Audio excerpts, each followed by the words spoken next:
Bismillahirrahmanirrahim. Assalamualaikum warahmatullahi wabarakatuh. Di sini saya akan memaparkan mengenai penelitian saya mengenai gambaran emosi anak autis di SD Muhammadiyah 2 Sidoarjo.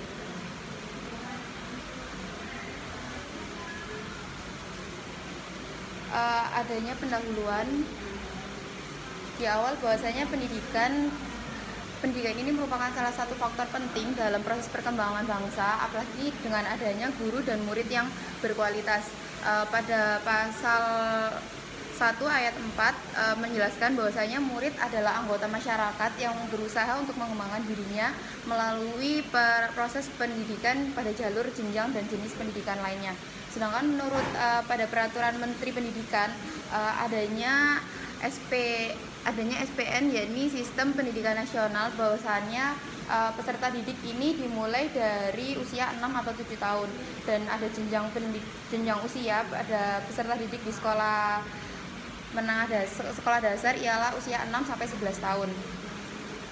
Salah satu murid yang ada di sekolah inklusi ini ada pula dari murid yang berkebutuhan khusus, yakni anak berkebutuhan khusus yang memiliki beberapa karakteristik khusus berbeda dibandingkan dengan anak lainnya. Kemudian menurut WHO sebenarnya anak autis ini baru ketika umur usia 3 tahun belum muncul bahwasanya gangguan terhadap perkembangan anak autisnya. Sedangkan menurut Ginanjar bahwasanya anak autis adalah gangguan yang menghambat proses perkembangan pada komunikasi, perilaku, kemampuan sosialisasi, sensoris, dan belajar.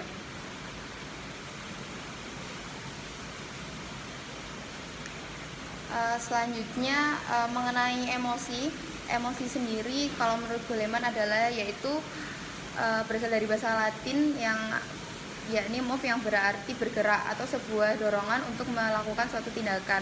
Sedangkan menurut Harlock, emosi ini terbagi menjadi 8 karakteristik. Yang pertama ada rasa malu, rasa takut, rasa marah, rasa cemburu, rasa gembira, rasa duka cita, rasa ingin tahu, dan rasa kasih sayang.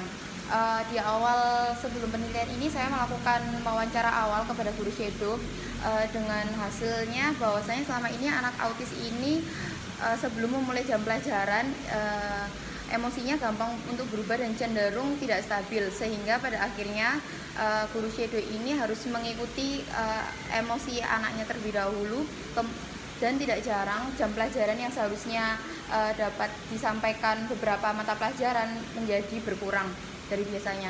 Kemudian adanya teori yang dijelaskan oleh Thompson dan Godwin mengenai perkembangan penting pada masa anak pertengahan dan akhir, bahwasanya ada terjadinya peningkatan pemahaman emosi, meningkatkan pemahaman dalam sebuah situasi kita dapat lebih memahami lebih dari satu emosi, meningkatkan kecenderungan untuk lebih menyadari kejadian-kejadian yang menyebabkan emosi dari reaksi.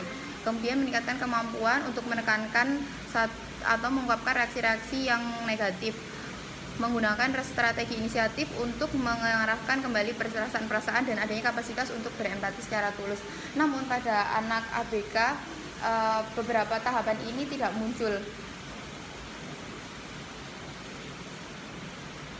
sehingga adanya fokus penelitian pada penelitian kali ini yakni mengenai bagaimana gambaran emosi anak autis di sekolah inklusi, yakni di SD Muhammadiyah 2 Tulangan. Adanya beberapa metode penelitian. Yang pertama, jenis penelitian yang saya gunakan ialah penelitian kualitatif dengan pendekatan studi kasus, dan adanya unit analisa 2. Yang pertama yakni tentang anak autis sendiri. Anak autis adalah mereka yang memiliki gangguan pada area kognitif, emosi, perilaku, dan sosial. Sedangkan emosi sendiri merupakan sebuah gabungan dari beberapa perasaan yang mendominasi, dan adanya beberapa macam karakteristik, yakni ada 8 emosi. Yang pertama rasa takut, rasa malu, rasa marah, rasa cemburu, rasa gembira, rasa duka cita, rasa keingintahuan, dan rasa kasih sayang. Ada pula subjek penelitian ini menggunakan teknik sampling persuasif, dan adanya beberapa ciri, yakni anak berkebutuhan khusus dengan gangguan berupa autis, kemudian berjenis kelamin laki-laki atau perempuan, berusia 9-12 tahun, dan bersekolah di SD Muhammadiyah 2 Tulangan. Adanya metode teknik pengumpulan data yang saya gunakan yakni ada dua, menggunakan wawancara dan observasi. Wawancaranya saya lakukan kepada orang tua subjek, guru shadow, dan teman sebaya. Sedangkan untuk observasi saya lakukan selama 2 minggu. Minggu pertama untuk subjek pertama dan minggu kedua untuk subjek yang kedua.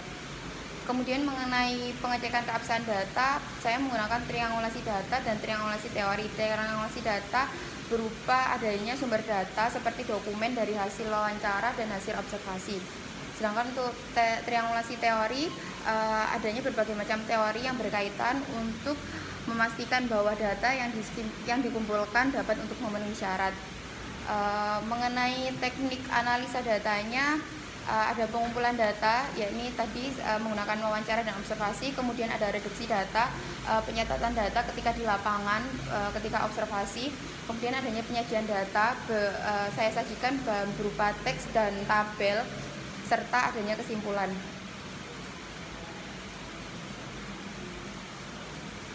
Berikut adalah hasil wawancara dan hasil observasi yang telah dilakukan. Di sini gambaran emosinya terbagi menjadi dua. Yang pertama adanya gambaran emosi positif dan gambaran emosi negatif. Untuk gambaran emosi positif sendiri, yang pertama tentang rasa gembira. Jadi perilaku yang dimunculkan oleh kedua subjek mengenai rasa gembira ini seperti subjek senang ketika ngobrol sendiri, kemudian tersenyum, kemudian tertawa ketika mendengarkan lagu atau bernyanyi, berkata ye ketika berkumpul dengan teman-temannya, kemudian bertepuk tangan bersama guru shadow dan lainnya.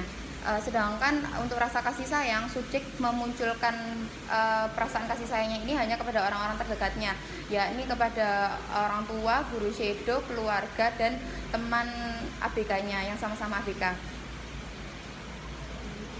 Bentuk yang dimunculkannya berupa memeluk, kemudian menggandeng tangan. Selanjutnya mengenai rasa ingin tahu. Subjek memunculkan rasa ingin tahunya dengan cara memperhatikan sebuah barang atau sebuah hal yang sekiranya dia baru jumpai atau belum ketahui sebelumnya. Kemudian subjek menarik tangan orang terdekatnya, entah dari guru shadow atau orang tua, untuk meminta untuk keingintahuannya. Jadi akan tetapi subjek belum dapat memunculkan pertanyaan, hanya dengan menggandeng tangannya kemudian menunjukkan kepada barang atau hal yang baru ditemuinya.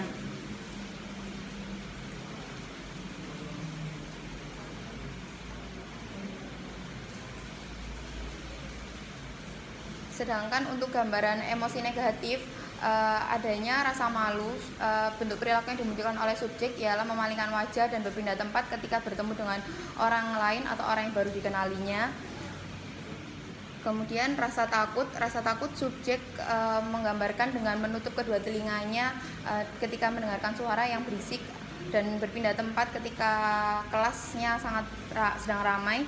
Kemudian subjek juga berteriak mengatakan jangan ketika takut.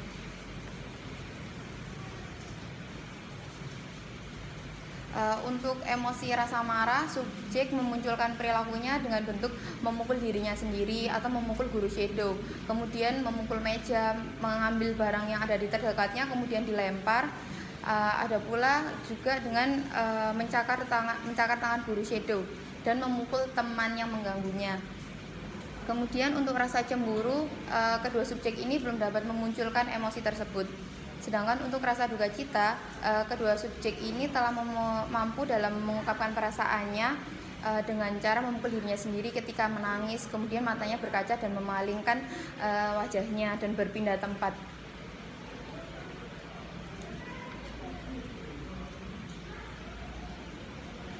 Dari beberapa gambaran perilaku emosi yang muncul tadi, ada pula faktor-faktor yang mempengaruhi, yakni faktor pola asuh, faktor usia, dan faktor interaksi dengan teman sebaya, dan faktor terapi. Dari faktor pola asuh ini untuk subjek satu ini kurangnya peran pola asuh orang tua, karena ketika selama di rumah orang tua subjek ini bekerja dan hanya di rumah bersama neneknya. Sedangkan untuk subjek 2 pola asuh orang tuanya ini sangat bagus karena subjek telah dibantu dalam proses perkembangan emosinya dengan cara mengungkapkan emosi tersebut. Untuk usianya subjek 1 11 tahun dan subjek 2 10 tahun. Interaksi dengan teman sebayanya, subjek 1 ini telah dapat berinteraksi dengan teman sebayanya yang sesama ABK, akan tetapi untuk teman yang lainnya yang reguler di kelasnya belum dapat. Sedangkan untuk subjek 2 belum dapat berinteraksi dengan teman sebayanya. Untuk terapi, subjek 1 sudah tidak melakukan terapi, untuk subjek 2 masih melakukan terapi. Berikut adalah pembahasan dari hasil wawancara dan hasil observasi mengenai emosi positif. Adanya rasa gembira, subjek 1 sering menampakkan rasa gembiranya yang disebabkan oleh ketertarikannya dengan adanya durasi yang lebih singkat dan cenderung berubah-ubah. Sedangkan untuk subjek 2 menunjukkan rasa gembiranya tanpa adanya sebab yang jelas dan dengan durasi yang singkat dan sering berubah-ubah. Untuk rasa ingin tahu, subjek 1 memunculkan rasa ingin tahunya hanya dengan perilaku, bukan secara verbal, dengan durasi yang sering akan tetapi bersifat berulang. Sedangkan subjek 2 memunculkan rasa ingin tahunya dengan perilaku dan verbal, akan tetapi verbal yang dimunculkan ini hanya dengan pertanyaan yang sederhana. Untuk rasa kasih sayang, subjek 1 memunculkan rasa kasih sayangnya melalui perilaku yang belum dapat secara verbal, hanya dengan durasi yang jarang. Jadi subjek 1 ini jarang mengungkapkan rasa kasih sayangnya dan hanya ditampakkan kepada orang tua, guru shadow, dan teman sebayanya saja. Sedangkan untuk subjek 2 ini lebih sering menampakkan rasa kasih sayangnya melalui perilaku, hanya saja kepada orang tua, guru shadow, dan guru lainnya yang berjenis kelamin sama dengannya, hanya kepada guru yang laki-laki. Sedangkan untuk emosi negatif, adanya rasa malu, yakni subjek 1 sering memunculkan rasa malunya yang disebabkan karena subjek 1 ini kurangnya waktu untuk berinteraksi sosial dengan orang-orang di sekitarnya. Sedangkan untuk subjek 2 memunculkan rasa malunya hanya dengan beberapa kali saja. Subjek 2 ini cenderung memunculkan perilaku yang seharusnya pada usianya hal tersebut merupakan rasa malu, akan tetapi dia belum menyadari perilaku tersebut telah masuk pada rasa malu. Untuk rasa takut, subjek 1 memunculkan rasa takutnya karena mendengarkan suara yang berisik dan ketika berada di tempat yang baru dengan durasi yang cukup sering dan ditampakkan sekitar 5 menit dan berubah-ubah. Sedangkan untuk subjek 2 memunculkan rasa takutnya dengan menutup kedua telinga dan berpindah tempat dan perilaku ini jarang dimunculkan oleh subjek 2. Untuk rasa marah, subjek 1 memunculkan rasa marahnya dengan perbuatan, belum dapat dengan secara verbal, dengan durasi waktu sekitar 5-10 menit dan cenderung untuk berubah-ubah. Sedangkan untuk subjek 2 memunculkan rasa marahnya melalui perilaku dan secara verbal, namun secara sederhana dengan durasi sekitar 5 menit dan bersifat sementara. Untuk rasa cemburu, kedua subjek ini belum dapat memunculkan rasa cemburu tersebut. Sedangkan untuk rasa duka cita, subjek 1 memunculkan rasa duka citanya melalui perbuatan dan belum dapat secara verbal. Jadi biasanya hanya menangis selama sekitar 10 menit. Untuk subjek 2 memunculkan rasa duka citanya dengan perbuatan dan belum dapat menyampaikan secara verbal dengan waktu yang jarang diungkapkan untuk rasa duka citanya. Selanjutnya adanya temuan penting di penelitian ini adalah bahwasanya anak autis telah dapat memunculkan beberapa gambaran emosi berupa rasa marah, rasa duka cita, rasa malu, rasa takut, rasa kasih sayang, rasa ingin tahu, dan rasa gembira. Akan tetapi pada kedua subjek belum dapat memunculkan gambaran emosi mengenai rasa cemburu.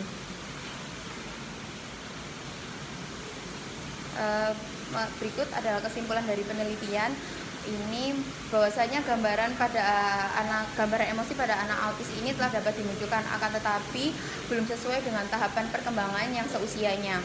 Ada pula gambaran emosi positif yang sering dimunculkan oleh kedua subjek, yakni rasa gembira dan rasa ingin tahu. Sedangkan gambaran emosi negatif yang sering dimunculkan oleh kedua subjek ialah rasa marah dan rasa malu, dan ada pula gambaran emosi yang belum dimunculkan subjek, yakni rasa cemburu.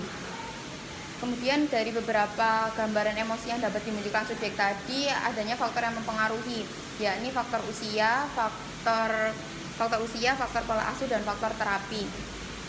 Untuk faktor usia, kedua subjek saat ini proses perkembangannya menjadi mundur, berada pada fase prasekolah, sehingga untuk komunikasinya menyampaikan rasa emosi ini masih belum dapat terlihat secara sempurna. Sedangkan untuk faktor pola asuh, kedua subjek ini memiliki faktor pola asuh yang berbeda, yakni yang pertama dengan adanya faktor pola asuh demokratis dan faktor pola asuh permisif. Sedangkan untuk faktor terapi terlihat jelas apabila subjek 1 sudah tidak melakukan terapi dan subjek 2 masih melakukan terapi. Sehingga dari adanya dua perbedaan tersebut munculnya gambaran emosi dari kedua subjek yang berbeda. Subjek 2 dapat menggambarkan emosinya dengan perbuatan secara verbal meskipun hanya dalam satu kata sederhana. Sedangkan subjek 1 lebih cenderung menggambarkan emosinya hanya dalam perbuatan. Untuk manfaat penelitiannya ada dua, yakni teoritis yang berupa diharapkannya penelitian ini dapat menjadi sumber ilmu pengetahuan yang lebih luas di bidang psikologi khususnya, terutama psikologi klinis mengenai gambaran emosi pada anak berkebutuhan khusus. Praktisnya bagi guru diharapkan dapat mengembangkan pengetahuan mengenai perkembangan emosi pada anak autis. Sedangkan bagi sekolah diharapkan sekolah dapat memberikan fasilitas atau pelayanan yang layak kepada para peserta didik khususnya yang berkebutuhan khusus ketika proses belajar mengajar. Selanjutnya ada manfaat praktis bagi orang tua. Diharapkan orang tua yang memiliki anak kebutuhan khusus ini dapat menambah pengetahuan mereka mengenai gambaran emosi anak, serta dapat membantu anak untuk mengelola emosinya dengan lebih baik sehingga anak kedepannya dapat lebih berinteraksi dengan lingkungan sekitarnya. Untuk peneliti selanjutnya diharapkan dapat menjadi referensi peneliti selanjutnya di bidang psikologi dan memberikan pengetahuan lebih luas mengenai gambaran emosi pada anak autis. Berikut ini adalah beberapa referensi saya.